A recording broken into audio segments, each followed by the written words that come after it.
আজকে আমি যে রেসিপিগুলো দিয়েছি এখানে সেসব ঠাকুরের ভোগ আছে। তো আপনি এটা খুব সহজভাবে কম ঘিয়ে তৈরি করতে পারবেন। তো এখানে প্রথমে ছোলা নিয়েছি, এটা ভাজা ছোলা, আর এটা ভালো করে আমি এর ছালটা ছাড়িয়ে দেব আর এই ছোলাগুলো একদিকে করে নেব। তো এভাবে রগড়ে নিতে হবে হাতে, আর ভালো করে, তারপরে ছালগুলো বেরিয়ে যাবে। তো এটা অল্প ঘিয়ের মধ্যে তৈরি হবে। এখানে ছোলাগুলো বের করে নিয়েছি, এটা আমি গ্রাইন্ড করে নেব, এক পেস্ট মানে পাউডার বানিয়ে নেব। আর এই রেসিপিটা আপনি সত্তু দিয়েও তৈরি করতে পারবেন। আমি ছোলা দিয়ে করছি, আপনি সত্তু দিয়েও তৈরি করতে পারবেন, ওটাও দিয়েও সেম লাগবে খেতে। তো এখানে ভালো করে পাউডার করে নিয়েছি, এটা একটা বাটিতে আমি এভাবে ঢেলে দিচ্ছি।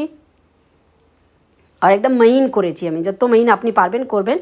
এখানে আমি প্যান নিয়েছি, এর মধ্যে দিয়ে দিচ্ছি আমি আটা। তো এটা দু ধরনের লাড্ডু তৈরি করব, ছোলা দিয়ে আমি দু ধরনের করব। একটা করছি, এর মধ্যে আমি আটা দিচ্ছি, আটা দিয়ে একটু আটাটাকে ভেজে নিতে হবে। তো আঁচটা মিডিয়ামে রেখেছি, মিডিয়ামে আছে, এটাকে আমি ভেজে নিচ্ছি। এর মধ্যে দিয়ে দিচ্ছি একটু ঘি, 1 চামচের মতন ঘি দিয়েছি। তো একসঙ্গে ঘি দেবেন না, একটু একটু করে এর মধ্যে ঘি দেবো আমি। 3 চামচের মতন এর মধ্যে ঘি দেবো, কেননা এটা আমি শুকনোই করছি, সেই জন্য। এটা ভাজা হয়ে গেছে, এর মধ্যে আমি ছোলাগুলো যে পাউডার ছিল সেটাও দিয়ে দিলাম, আর ওটাও এর সঙ্গে আমি ভেজে নিচ্ছি। আবার এর মধ্যে ঘি দিয়েছি, আগেও মাঝখানে 1 চামচ দিয়েছিলাম, তারপর এইভাবে আমি দিয়েছি। এর মধ্যে এলাচ গুঁড়ো আমি দিলাম এর সঙ্গে, আর তারপরে এটা আরও মিক্স ভেজে নিচ্ছি। যে আমি ছোলা দিয়েছি, তারপর হালকা ভাজতে হবে, বেশি ভাজতে হবে না। 1-2-3 মিনিট ভেজে আমি তারপর এটা বের করে নিচ্ছি। তো আমি এখানে 3 চামচের মতন ঘি দিয়েছি, এটা ভালো করে মিক্স করে নিয়েছি। এর মধ্যে দিয়ে দিচ্ছি আমি মিল্ক পাউডার। তো এখানে 2-3 চামচ আপনি মিল্ক পাউডার দিতে পারেন, ফ্লেভারটা ভালো আসবে। 3 থেকে 4 চামচ আপনি দিতে পারেন। এটা ভালো করে মিক্স করে নিচ্ছি। এদিকে আমি প্যানে গুড় দিচ্ছি। তো আপনি এখানে চিনিও ইউজ করতে পারবেন, আমি গুড় দিয়ে তৈরি করছি। তো এর মধ্যে আমি একটু জল দেবো, 1-1.5 চামচের মতন, বেশি দেবেন না, এইটুকু জল দিলে হবে। আর আবার বলছি এটা আপনি চিনি দিয়েও করতে পারেন। গুড় দিয়ে করলে তাহলে এর মধ্যে ঘিয়ে দরকার পড়বে না, ফ্লেভারটা ভালো আসবে। গুড়ের নিজে একটা গন্ধ থাকে, সেটা এর মধ্যে আসবে। গুড়টা ভালো করে গলে গেছে, আর এটা আমি এর মধ্যে গুড়টা ঢেলে দেব। তো গুড়টা গরম গরমই এর মধ্যে দিয়ে দিতে হবে, ঠান্ডা হয়ে গেলে ওটা ভালো করে হবে না। আর চামচ দিয়ে মিক্স করতে হবে, কারণ গরম আছে। তারপরে যখন একটু ঠান্ডা হয়ে যাবে হাত দেওয়ার মতন, তখন আপনি এটাকে ভালো করে এইভাবে মিক্স করতে পারবেন। এই দেখুন, এটা ভালো করে আমি এভাবে মিক্স করে নিচ্ছি। আর এরপর এটা এইভাবে লাড্ডু তৈরি করে নেব। এই দেখুন, খুব সহজভাবে হবে। আমি এটা একটু লম্বা শেপ দিচ্ছি, আপনি গোলও করতে পারেন। তো আমি গোলটাও আপনাকে দেখাবো, ওর মধ্যে আটা দেব না। তো এটা এভাবে আমি শেপ করে নিয়েছি, আর এখানে চিনি নিয়েছি, আর চিনির মধ্যে এটা একটু কোট করে নেব। এটা একদমই অপশনাল, করতে পারেন নাও করতে পারেন। তো অল্প ঘিয়ের মধ্যে এটা আপনি তৈরি করতে পারবেন, খুবই টেস্টি হবে। আর এদিকে আবার আমি সেই হিসাবে যে আগে ছোলাটা গ্রাইন্ড করেছিলাম সেটা করেছি, তারপর এর মধ্যে মিল্ক পাউডার দিয়েছি, আর দিয়েছি এলাচ গুঁড়ো। এটা ভালো করে মিক্স করে নিচ্ছি আমি। এর মধ্যে আটা ইউজ করিনি, খালি ছোলাই গ্রাইন্ড করে নিয়েছি। এর মধ্যে আমি ঘি দিয়ে দিচ্ছি 1 চামচের মতন, বেশি ঘি দিচ্ছি না। তার সঙ্গে এর মধ্যে গুড়টা যে আমি গলিয়ে রেখেছিলাম, যেমনি আগে করেছি সেই প্রসেসে এখানেও করেছি, আর ওটা এর মধ্যে দিয়ে দিচ্ছি। কম বেশি আপনি নিজের ইচ্ছা মতন গুড় দিতে পারেন। এটা ভালো করে এর সঙ্গে মিক্স করে নিচ্ছি। আর ঘি সেই জন্য দিয়েছি কি একটু গন্ধ থাকবে। এটা ভালো করে মিক্স করে নিলাম আমি এভাবে। এরপরে আমি লাড্ডুটা তৈরি করে নেব এইভাবে, দেখুন।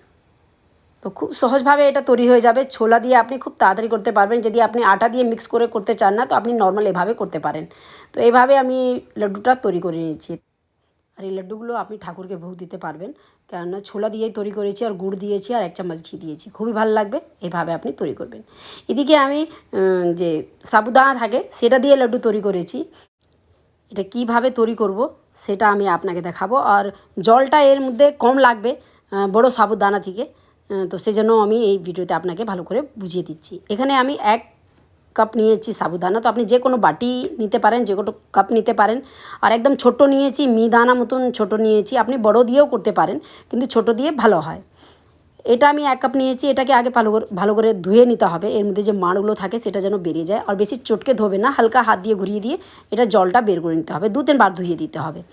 এরপর এটা ভালো করে ধোয়া হয়ে গেছে, এর মধ্যে আমি জল দেবো। তো যেই বাটি মাপে আমি সাবুদানা নিয়েছি, সেই বাটি মাপে আগে 1 বাটি পুরো ভর্তি করে দিতে হবে। আর তারপর যে সেকেন্ড বাটি দেব সেটা একটু কম দিতে হবে, মানে 1 আঙুলে যে খাঁজগুলো থাকে তার মতন কম দিতে হবে। তো এটা এভাবে আমি এটা ভিজিয়ে রেখে দিচ্ছি 3-4 ঘন্টার জন্য। এখানে 3-4 ঘন্টা হয়ে গেছে। আর এই দেখুন কত ভালো করে এটা পুরো জলটা টেনে নিয়েছে। তো বড়ো সাবুদানা থাকবে তাহলে পুরো 2 বাটি দিতে হবে, আর ছোট থাকবে তাহলে একটু আপনাকে কম দিতে হবে। তো এখানে ভালো করে এটা চিপে যাচ্ছে, দেখতে পাচ্ছেন। তো আপনি যদি ঠিকভাবে আপনি জল দেবেন তো এটা পারফেক্ট আপনার মিহিদানা লাড্ডুগুলো তৈরি হবে। তো এইভাবে আপনি ছাঁকনিতে এটা রেখে দিয়েছি যে এক্সট্রা জল থাকলে সেটাও বেরিয়ে যাবে। এদিকে আমি প্যান নিয়েছি, তার মধ্যে 1 চামচের মতন আমি ঘি দিয়ে দিচ্ছি। তো ঘিটাকে গরম করে দিচ্ছি, আর এর মধ্যে একটু ভেজে নেব কাজু। আপনি এখানে বাদাম, পিস্তা যে কোনো ড্রাই ফ্রুটস এর মধ্যে দিতে পারেন, কিন্তু আমি মাত্র কাজু দিচ্ছি। আর এটা ছোটো টুকরো করেছি, সেটা ভালো করে আমি ভেজে নিচ্ছি। তো কাজুগুলো বের করে নিয়েছি, তারপর এখানে দিয়ে দিচ্ছি সাবুদানা। আঁচটা মিডিয়াম, লো টু মিডিয়াম রাখবেন, বেশি হাই করবেন না, যত কম থাকবে তত ভালো। এটা ভালো করে মিক্স করে নিতে হবে। এই দেখুন হালকা হাত দিয়ে চালাতে হবে, বেশি জোরে চালাবে না, হালকা হালকা করে এটা মিক্স করতে হবে। আর ছেড়ে দিতে হবে না, নালে কী হবে নিচে লেগে যাবে। আর আঁচটা আবার বলছি লো টু মিডিয়াম রাখবেন, বেশি হাই করবেন না। এর মধ্যে চিনি দিয়ে দিচ্ছি, স্বাদ মতন আপনি নিজে ইচ্ছা মতন কম বেশি করতে পারেন। চিনি দেওয়ার পর দেখতে পাচ্ছেন জলটা একটু কেটে গেছে চিনির জন্য। তো এটা ভালো করে মিক্স করতে থাকতে হবে, তাহলে আবার এই চিনিটা শুকনো হয়ে যাবে। এর মধ্যে আমি ফুড কালার দিয়েছি, এটা একদমই অপশন। যদি আপনি ঠাকুরকে দিচ্ছেন তাহলে আপনি স্কিপ করতে পারেন, তো ফুড কালার ছাড়া আপনি দিতে পারেন। এটা ভালো করে এর মধ্যে মিক্স করে দিচ্ছি। এই দেখুন কত ভালো করে চিনিটাও একটু শুকিয়ে যাচ্ছে। এর মধ্যে দিচ্ছি ইলাচ গুঁড়ো, কম বেশি আপনি করতে পারবেন, ফ্লেভারটা ভালো আসবে। আর আগে থেকে এটা কত শুকিয়ে গেছে। এরপর যখন এটা দেখবে শুকনো হয়ে গেছে, তখন এর মধ্যে আপনি কাজু, যে বাদাম যদি আপনি ভেজে রেখেছেন সেটা এর মধ্যে দিয়ে মিক্স করে নিতে পারেন। তো এটা ভালো করে মিক্স করে নিয়েছি। তো এখন আপনার মনে হচ্ছে একটু আঠালো আঠালো, কিন্তু এটা যখন আপনি বুঁদে বানাবেন, তখন লাড্ডু বানাবেন, তখন ভালো করে এটা হয়ে যাবে। এর মধ্যে শেষে আমি 1 চামচ ঘি আরও দিলাম, প্রথমে আগে দিয়েছি, তারপর শেষেও দিলাম। তারপর একটু মিক্স করে এটাকে একটু ঠান্ডা করতে রেখে দিয়েছি, কিন্তু পুরো ঠান্ডা করবে না, হালকা হাত দেওয়ার মতন ঠান্ডা করে দিয়েছি। তারপর দেখুন এটা বলটা তৈরি করে নিয়েছি। তো এইভাবে আপনি এই বলগুলো তৈরি করতে পারেন, লাড্ডুটা তৈরি করতে পারবেন। তো ছোটো বড়ো আপনি নিজে ইচ্ছা মতন তৈরি করে নেবেন। এই দেখুন কত ভালো করে এটা আমি তৈরি করে নিচ্ছি। তো এখানে সব তৈরি করা হয়ে গেছে, আর এটা একটু ভালো করে ফিনিশ করে নিচ্ছি। আর এর মধ্যে আমি একটা ঠোঙ্গার মধ্যে এটা রেখে দিচ্ছি, এভাবে করে গোল করে করে, কেন গরম গরম রেখেছি তো একটু নিচ থেকে চাপটা হয়ে যায়। তারপর আবার হাত দিয়ে রোল করে আপনি এভাবে এটাকে রাখতে পারেন। তো খুবই ভালো লাগবে। একটা একটা দানা এর আলাদা থাকবে, যখন এটা গরম থাকবে তখন একটু আঠালো থাকবে, কিন্তু ওটার পর ঠিক হয়ে যাবে। এরপর যে মিডিয়াম সাইজে যে সাবুদানা থাকে সেটা দিয়ে আমি এটা তৈরি করেছি, একদম ঝরঝরে হয়েছে। আর যেই হিসাবে আমি বলবো সেই হিসাবে করলে তো আপনার এইভাবে হবে, খেতে খুবই টেস্টি লাগবে। তো এখানে আমি 1 বাটি সাবুদানা নিয়েছি। এটা ছোট থেকে বড় আছে, এর থেকে বড়ও থাকে, কিন্তু এটা মিডিয়াম সাইজ আছে। এটা ভালো করে আমি ধুয়ে নেব, 2-3 বার ভালো করে ওয়াশ করে নিতে হবে। তো আমি এই বাটি মাপে এটা সাবুদানা নিয়েছি। তো ভালো করে 2-3 বার এটাকে ধুয়ে নেবে, যে মাড়টা আছে বেরিয়ে যায়, রগড়াবে না, আবার বলছি রগড়াবে না, হালকা হাত দিয়ে ধুয়ে 2-3 বার ধুয়ে নিতে হবে। তো 2-3 বার আমি এটা ধুয়ে নিয়েছি। এরপর এর মধ্যে জল দেব। তো পুরো যে বাটি দিয়ে আমি সাবুদানা নিয়েছি সেই বাটি মাপে আমি এর মধ্যে জল দেব। তো 2 বাটি জল আমি এর মধ্যে দেব। যখন আপনি জল দেবেন তো দেখেই বুঝতে পারবেন, আঙুল দেবেন তো একটা এইটুকু উপরে আপনার থাকবে এই জলটা, এই দেখুন এতটা উপরে থাকবে। আর এটা আমি 4-5 ঘন্টা এভাবে ছেড়ে দেব, ভালো করে জলটা টেনে নেবে। তো এখানে সাবুদানা পুরো জলটা টেনে নিয়েছে, দেখতে পাচ্ছেন একদম ঝরঝরে হয়ে গেছে। এই দেখুন বেশি জল থাকলে ওটা ভালো হবে না, যে বাটি দিয়ে আপনি জল নেবেন সেই বাটি দিয়ে সাবুদানা নেবেন।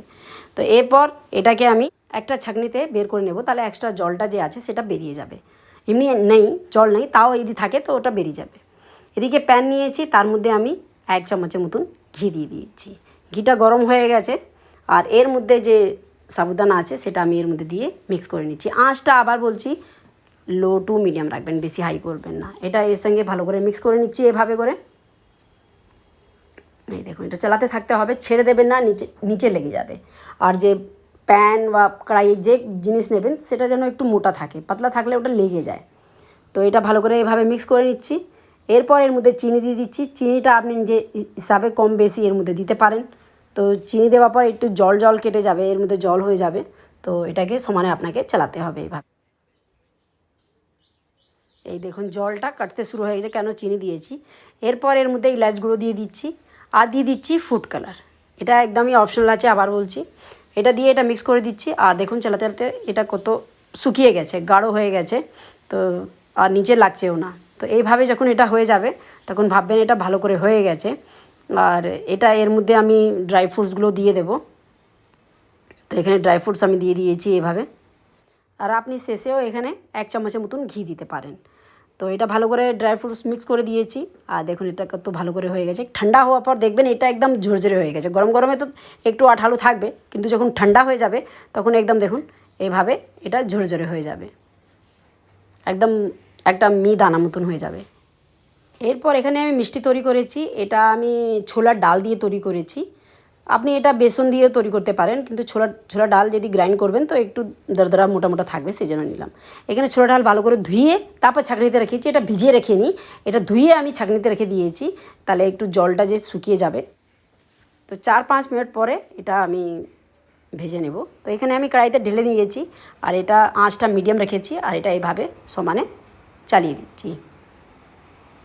আর এর মধ্যে কোনো ঘি তেল আমি কিছু ইউজ করিনি। এভাবেই দেখুন একদম শুকনো হয়ে গেছে। 4-5 মিনিট লাগবে এটা শুকনো হতে। এরপর আমি এটা এভাবে জারে দিয়ে দেবো, আর এটা পাউডার তৈরি করে নেব। তো একটু দানা দানা মতন পাউডার হবে। তো এখানে দেখুন এটা আমি তৈরি করে নিয়েছি। এভাবে দেখুন একটু দানা দানা দেখাই যাচ্ছে, হালকা হালকা দানা আছে, একদম মেইন করিনি পাউডারের মতন। আর এটাই ভালো লাগবে, মুখে দানা দানা মতন আসবে মিষ্টিটা। তো এখানে আমি বাটিতে এটা ঢেলে নিয়েছি এভাবে। আর এর মধ্যে আমি দিয়ে দিচ্ছি দই। দই দিয়ে তৈরি করব, ঘি ইউজ করছি না, দই দিয়ে করছি। তো দই দেওয়ার পর 1 চামচ দেওয়ার পর এভাবে হাত দিয়ে এটাকে ম্যাশ করে নিতে হবে, এভাবে দেখুন। তো এইভাবে আমি এর মধ্যে 3 চামচের মতন আমি দই ইউজ করেছি, সেটা আমি এর মধ্যে দিয়ে একটু একটু দিয়ে এভাবে মিক্স করে নিচ্ছি। এই দেখুন দইটা কত ভালো করে এর সঙ্গে মিক্স করে নিয়েছি। আর দইটা বেশি টক নাই, নর্মাল যেন ফ্রেশ থাকে তাহলেই ভালো হবে। আর 3 চামচের মতন নিয়েছি। তো এটা ভালো করে সব মিক্স হয়ে গেছে। এবার এটাকে ছাঁকনিতে দিয়ে আমি একটু চেলে নেব ভালো করে, যেন মোটা মোটা দানাগুলো যেন থাকে না, একদম মেইন দানাগুলো নিচে আসে। আর যেটা দেখুন মোটা আছে সেটা আবার আমি গ্রাইন্ড করে নেব। তো এটা আবার গ্রাইন্ড করে নিয়েছি জারে দিয়ে আমি, আর ওটাও পারফেক্ট হয়ে গেছে। এরপর এটা আমি প্যানে দিয়ে দিয়েছি, আঁচটা মিডিয়াম রেখেছি, বেশি হাই করিনি। আর এটাকে ভালো করে এভাবে চালিয়ে নিতে, ভেজে নিতে হবে। এই দেখুন, আর আঁচটা মিডিয়ামে রাখবেন, বেশি হাই করবেন না, বেশি হাই করলে নিচে লেগে যাবে। এই দেখুন কেমন একটা একটা দানা মতন দেখা যাচ্ছে, মনে হচ্ছে সুজি ভাজা হচ্ছে। তো সেই হিসাবে এটা হয়ে যাবে। এদিকে আমি একটা প্যান নিয়েছি, তার মধ্যে আমি 1 কাপ চিনি নিয়েছি, আর ওর মধ্যে 1/4 কাপ আমি দিয়েছি জল। এটা চাশনিটা তৈরি করব। তো চিনিটা ভালো করে গলিয়ে নিতে হবে, এটা আর কিছু না। তো এখানে দেখতে পাচ্ছেন ভালো করে চিনিটা ফুটতে শুরু হয়ে গেছে। এর মধ্যে দিয়ে দেবো আমি ইলাচ গুঁড়ো। তো বেশি এটা তারে করতে হবে না, বাস চিনিটা যখন ফুটতে শুরু হয়ে যাবে, এই দেখুন এটা চিনিটা ফুটতে শুরু হয়ে যাবে ভালো করে। এর মধ্যে আপনাকে বেসন যে ছোলা যে ভেজে রেখেছিলাম সেটা এর মধ্যে দিয়ে দিতে হবে পাউডারটা পুরো। আর এটাকে এর মধ্যে মিক্স করে নিতে হবে এইভাবে। এই দেখুন ভালো করে এটা মিক্স হয়ে গেছে। এর মধ্যে দিয়ে দিচ্ছি আমি খোয়া। এটা একদমই অপশনাল আছে, নাও দিতে পারেন। আর যদি আপনার কাছে খোয়া না থাকে আপনি এখানে মিল্ক পাউডার দিতে পারেন, 3-4 চামচের মতন আপনি মিল্ক পাউডার দিতে পারেন। তো এখানে খোয়াও আমি একটুই দিয়েছি। এটা দিয়ে ভালো করে মিক্স করে দিয়েছি, খোয়া যেন এটা একটু পাতলা হয়ে গেছে। তো এটা এভাবে মিক্স করে দিচ্ছি আবার। আর আঁচটা আমি মিডিয়ামে রেখেছি, বেশি হাই করিনি। তো এটা এভাবে সমানে চালাচ্ছি। এদিকে আমি একটা যার মধ্যে এটা দেবো সেট করব, সেটা আমি একটু ঘি লাগিয়ে দিচ্ছি নিচে। আর এটাকে এভাবে এর মধ্যে বাটার পেপার লাগিয়ে দিয়েছি সঙ্গে। এখানে একটু ভালো করে আর মিক্স করে আমি, এই দেখুন একটু এটা শুকনো হয়ে যাবে, মানে একটু গাঢ় হয়ে যাবে এইভাবে। তারপর আমি এই ডাব্বার মধ্যে ঢেলে দিচ্ছি, এটা দিয়ে দিচ্ছি। আর এটাকে ভালো করে এর মধ্যে সেট করে দিচ্ছি। এরপর একটু আমি চাঁদি ওয়ার্কটা দিয়ে দেবো, এটা একদম অপশনাল, আপনি এর মধ্যে কাজু পিস্তা দিতে পারেন। তো এটা 4-5 ঘন্টার জন্য আমি রেখে দেবো ঠান্ডা হওয়ার জন্য, তাহলে সেট হয়ে যাবে ভালো করে। তো এটা আমি এখন রেখে দিচ্ছি, আপনি সারা রাতও রাখতে পারেন এটাকে। তো এটা ভালো করে সেট হয়ে গেছে। এদিকে আমি এটা প্লেটে বের করে নেব, আর এই বাটার পেপার সাইড থেকে সরিয়ে দেব। আর এটা পিস করে নেব, খুবই ভালো হবে খেতে, খুবই টেস্টি হবে। আর এটাও আপনি ঠাকুরকে ভোগ দিতে পারবেন, কেননা এর মধ্যে কোনো এমন জিনিস দিইনি যে ঠাকুরকে ভোগ দেওয়া হয় না। তো এর পিসটা করে নেব, আপনি যে ইচ্ছা মতন ছোটো বড়ো যে হিসাবে আপনার করার ইচ্ছা আছে আপনি করতে পারেন। তো এই পিসগুলো করে নিয়েছি। এরপর এখানে আমি ছানা দিয়ে এই লাড্ডু তৈরি করেছি, ছানা আর সর দিয়ে তৈরি করেছি। তো এটা আপনি ঠাকুরকে ভোগ দিতে পারবেন, খুবই টেস্টি হবে এটা।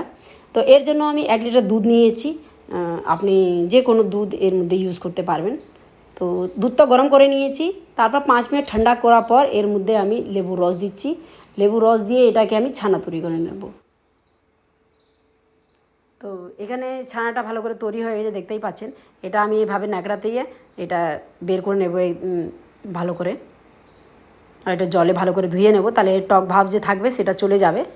আর 2-3 বার এভাবে আমি ভালো জলে ধুয়ে নিয়ে এটা ভালো করে নিংড়ে নিতে হবে, একদম শুকনো করে নিতে হবে। এদিকে আমি সর নিয়েছি 1/4 কাপের মতন নিয়েছি। তো এটা এর মধ্যে দিয়ে দিচ্ছি, মানে যে দুধের ওপর সর আছে সেটাই আমি জমা করে বের করে নিয়েছিলাম। এদিকে আমি ছানা নিয়েছি, ওই ছানাটাকে ভালো করে শুকনো করে নেবেন, কিন্তু যেন ভিজা থাকে না, একদম যেন ভালো করে নিংড়ে নিয়ে তারপর এর মধ্যে দেবেন। এটা ভালো করে মিক্স করে নিতে হবে, ম্যাশ করে নিতে হবে এর সঙ্গে। এরপর এখানে আমি কনডেন্স মিল্ক নিয়েছি, আর যদি আপনি কনডেন্স মিল্ক ইউজ করতে চান না তাহলে আপনি এখানে চিনি নিতে পারেন। তো এটা এর সঙ্গে মিক্স করে দিচ্ছি, ভালো করে চিপে চিপে করে দিতে হবে, তাহলে ভালো করে ছানাটা মিক্স হয়ে যায়, যেন ঘুলে যায় ওর সঙ্গে। এরপর এখানে দুধে আমি একটু কেশর ভিজিয়ে রেখেছি, সেটাও এর মধ্যে দিয়ে দিলাম, এলাচ গুঁড়ো দিয়েছি, আর এটাও মিক্স করে দিচ্ছি। আঁচটা মিডিয়াম রেখেছি, মিডিয়াম আঁচেই রান্নাটা ভালো হয়। তো এটা ভালো করে একটু শুকনো করে নিতে হবে একদম। এই দেখুন এইভাবে এটা শুকনো হয়ে গেছে, একদম প্যানটা ছেড়ে দিচ্ছে।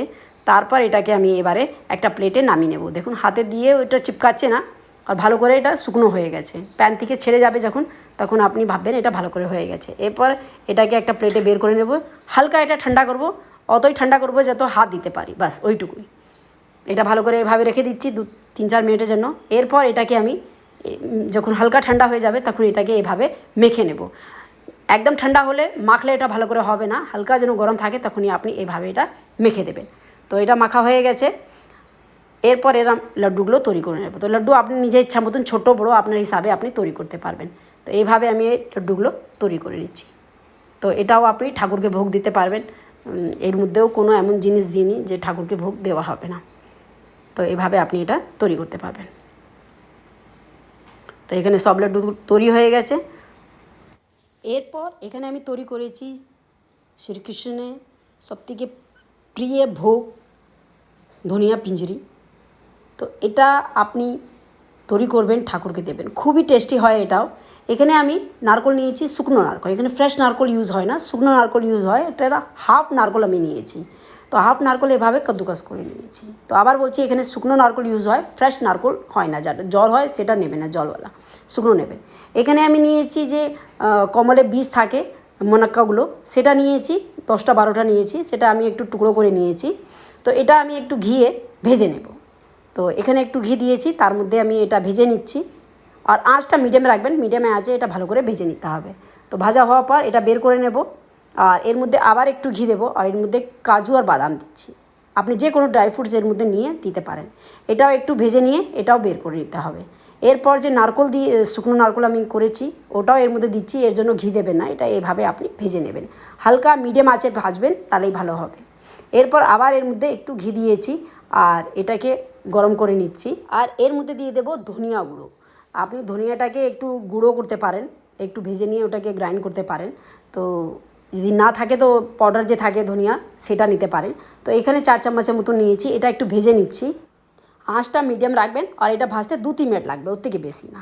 2-3 মিনিট হয়ে গেছে, এটা কালারটাও চেঞ্জ হয়ে গেছে। এটা ঠান্ডা করতে আমি রেখে দিয়েছি। এদিকে যে সব জিনিস আমি ভেজেছিলাম সব একসঙ্গে মিক্স করে দিয়েছি, ওর মধ্যে ইলাচ গুঁড়ো দিয়েছি, আর দিয়ে দিচ্ছি এর মধ্যে চিনি 6 চামচের মতন দিয়েছি। আপনি বুড়া থাকে সেটাও ইউজ করতে পারেন। এরপর এর মধ্যে ধনিয়া যে ভেজেছিলাম ঠান্ডা হয়ে গেছে, ঠান্ডা হওয়ার পর এর মধ্যে দেবেন, বেশি গরম দেবেন না, তাহলে চিনির জল কেটে যাবে। তো একদম ঠান্ডা হয়ে যাবে সব জিনিস, তারপরেই মিক্স করবেন। এটা এইভাবে আমি মিক্স করে নেব। আর এটা খেতে খুবই টেস্টি হয়, আর এটা ঠাকুরের প্রিয় ভোগ। এটা আপনি অবশ্যই তৈরি করবেন এই জন্মাষ্টমীতে। তো এইভাবে এটা রেডি করে নিয়েছি, এটা আপনি ঠাকুরকে ভোগ দিতে পারেন। আর এত আমি রেসিপিগুলো করেছি, সেটা আমি আগেও করেছি, আবার এটাকে আমি আপনাকে একসঙ্গে করে আপনাকে দেখিয়ে দিলাম। তো ভিডিওটা ভালো লাগে থাকে তো লাইক শেয়ার অবশ্যই করবেন, আর আমার চ্যানেলকে সাবস্ক্রাইব করতে ভুলবেন না। দেখার জন্য অনেক অনেক ধন্যবাদ। ভালো থাকবেন, সুস্থ থাকবেন।